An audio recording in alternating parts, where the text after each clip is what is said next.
G'day guys, welcome to Walking Boxing. What is it? Tuesday, December 17th, 2024, and only, 8 days until Christmas. So in a week's time it'll be Christmas Eve, and I always love this time of year. I know I say it pretty much every day, but I love this time of year. It's great.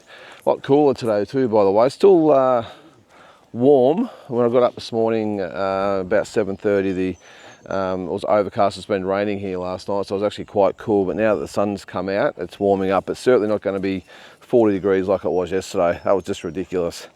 And it was great fun doing talking boxing last night in the little studio that I've got with the doors closed and everything else and the lights on. But you do what you got to do. And I always actually like to on a Tuesday sort of reflect on the night before with talking boxing, because I just get a lot of satisfaction with how that particular video that I do each week is growing. I remember when I started it, I think it would have been about 2.5, 3 years ago, something like that. And I remember, and I'm not sure how many of you have actually watched it since day one, but I remember I didn't have the right software and it was blurry. I don't know what was going on, but I mustn't have had the right camera or something as well. I think I might actually use just the camera on the video. I can't remember, but it was blurry and the sound wasn't overly great. I remember sitting there in front of about 10 people for about an hour, and there was no real interaction at all. So I think people were thinking, who is this guy and what the hell is he doing? And I remember having to come up with just different topics each week, just to talk for an hour and then sign off. But I had faith in the concept. My original thoughts with the program was to actually have it as strictly as it says, talking boxing, so actually bring people on the show. But I just sort of found that a lot of people were reluctant to come on, and if they did come on, they'd tie it up for a little while, and the people didn't really like that sort of concept, I suppose. So I just went to talking by myself for an hour, and I remember I used to have all about 10 different things, topics that I would have that I would cover, and all the upcoming fights and the rankings and all that sort of stuff, just to try and fill the gaps for an hour. Because I always just love talking boxing, always have, just not on the program but just in general. And it was good, and it sort of got going, and then all of a sudden the numbers started to grow, and now it's to the point where we go hard for 2 hours, and we could probably go for another hour, really. It's just, and that's all due, come here man, that's all due to everyone, you guys and girls out there that watch the show and keep it going, because it's just, as you see on the show, it's just non-stop for 2 hours, and it's fun. It's a lot of fun, and I really enjoy it. And as I said, on a Tuesday morning, I always sort of like to just sort of go over and reflect a lot of what we've actually spoken about. And apologies if you've seen the show and then you've got to watch this, we've got to go over it again. But as I said, it's more just a recap, and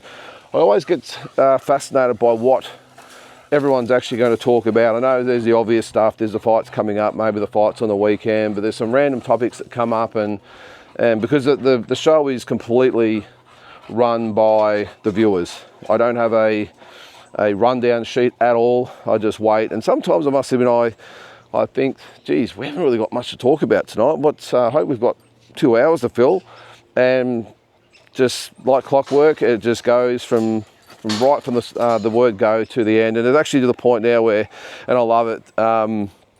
There's probably half a dozen people that get in early and put all the comments into the chat and are ready to go by the time the telecast starts. Come here, man. We've got to get out this way.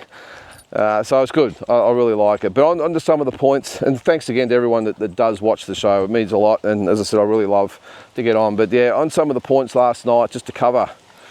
And it's interesting again to see what the viewers choose to talk about. And it gets pretty heated sometimes. Still talking a little bit about the Shannon O'Connell and Jazzy Parr fight, but I think we've gone over that 100 times. I admit maybe I have to rewatch the fight again and reassess. But there's 50-50 right down the middle as far as that fight goes. And the people with the arguments have good arguments, they really do. But the issue is they're both the same argument from the same side. You know, landed the cleaner shots, threw the most punches, controlled the ring. The problem is, it's Shannon's supporter saying one thing and Jazzy Parr's saying the exact same thing in reverse. So anyway, but actually on the Shannon thing, and I can't remember who rose the point. I think it might have been, actually I won't say who it was, I can't remember who it was, but there was a comment about, with Shannon, maybe it wasn't the best thing for her to win because now she's going to pursue a world title fight and everything else, and who knows, it might end in tears, I think the comment was. And I don't get that. I just don't get that comment. I just think you're only in the sport for a short time. Take the big fights. I mean, what happens? You lose. I don't understand that. I just think it's when the opportunity's there and you've earned your shot. Okay, not many people expected her to win, but she won, and now she's got a new lease of life. And give her her props and let her have a crack. You just never know. Could be the ultimate Cinderella story, couldn't it? So I just wish Shannon all the best, and she's just been the ultimate warrior over so many years. So that's all I want for Shannon. If she gets a world title shot, then that is awesome. And regardless of what happens, I don't care. She's been an icon of boxing in this country and a pioneer of female boxing. She's been around for 21 years, I think she said. So that's a long time for any boxer, and I just think it's fantastic. And if she gets a shot, good luck to her. What were the other topics last night? Obviously it's fight week, Usyk and Fury. The comment was made, and it made actually good sense, that there hasn't been a lot of build up to it, and that's why I said at the time that it's really snuck up on us. It's really just, it's great, it's here, but I agree.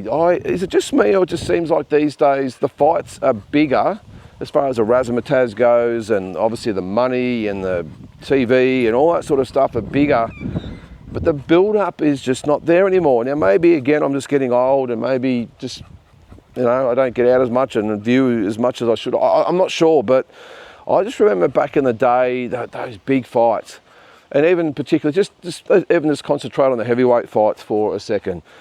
Tyson Spinks, it was massive. Now I was only a 14-year-old kid at the time, maybe 14 or 15, just a massive fight, and the build-up was I just remember it every day on all the mainstream TV channels, by the way. The Today Show, I'm not sure Sunrise was around then, but the Today Show and all the news, I remember it was on the news every night, and it was big. Holmes Cooney, probably the biggest I've seen in my lifetime, and I was only 9 years old, and I still remember it, the build-up. Obviously too young to remember Ali, Fraser and Foreman and all those types of fights, but I just remember. And then you get to those big mid-80s fights with Hagler and Leonard and Hearns, and I just remember the build-up to those fights were huge. And that's not to mention the Aussie fights. I know we still get the Aussie build-up, but these days these big fights were just, as I said, like, unless you're on social media and you just consume that content every day with the podcasts and the boxing shows they put on, it's just not there. Look, again, maybe just when I was younger it seemed bigger, and, but I just, apart from, look, the video they did for Usyk Fury 2 was fantastic. That was great. But apart from that, just let me know, am I imagining things? I just don't see these big fights these days. And even you go back to even the early to mid 2000s, obviously Mayweather Pacquiao, that was pretty big. But remember that fight was put together really, really quickly. It had been building up for a long time, but it was put together within the space of about 6 or 7 weeks. Not that it needed any build up whatsoever, because it was just bang, let's go. And the build up to it was big, probably the biggest in recent years, but even I remember maybe Mayweather, De La Hoya, all those fights were big, and the build-up. But since then, I just reckon since about 2009, 2010, they've sort of just really pulled back, which is really ironic considering the amount of social media available these days, the YouTube shows and all this, and the podcast and all that sort of stuff. But we all talk about it, but the powers that be, if you want to call them that, the ones that actually have the power with big channels, the mainstream stuff, you just don't hear about. Not that I watch a lot of mainstream stuff. Maybe that's the reason, because I don't watch mainstream TV. But I got a feeling we're not going to see Usyk Fury 2 clips or stories on Channel 7 at night. Do you? Yeah. So anyway, maybe I'm just imagining things. The other thing was, which took up quite a lot of time, was the Michael Zarafa and Tim Tszyu situation. The back and forth about if Tim owes Michael Zarafa a fight, and he's got to fight him. I think it might have been Andrew Williams, and he's good to have on there. You've got to have someone on there that is a bit of a combatant, I suppose, and likes to go against the grain a little bit, and I like it because it just makes the show interesting. But his argument was that Michael Zarafa deserves a shot, and if Tim doesn't fight him, his cred is completely shot. Now, I strongly disagree with that, and my argument was that Tim, regardless of his last 2 fights, even for the fact that he was knocked out badly in his last fight, he's still the main man of Australian boxing. I'm not saying as far as pound for pound fighters goes, I mean, that's Jai Pattaya by a mile, but what I'm saying is, like it or not, he's still the face of Australian boxing, the biggest name in Australian boxing, and it's totally up to him whether he fights Michael Zarafa or he doesn't. It's as simple as that. And my argument was to the point where I would like to see the fight, don't get me wrong. A big fight for Australian boxing, and anything that's big in Australian boxing I'm all for. But at the end of the day, outside of Australia, Michael Zarafa is not a big name at all. So Tim's looking at the big picture worldwide, not just Australia. And yes, the payday would be big, but again, you've got to look at it 3rd or 4th dimensionally.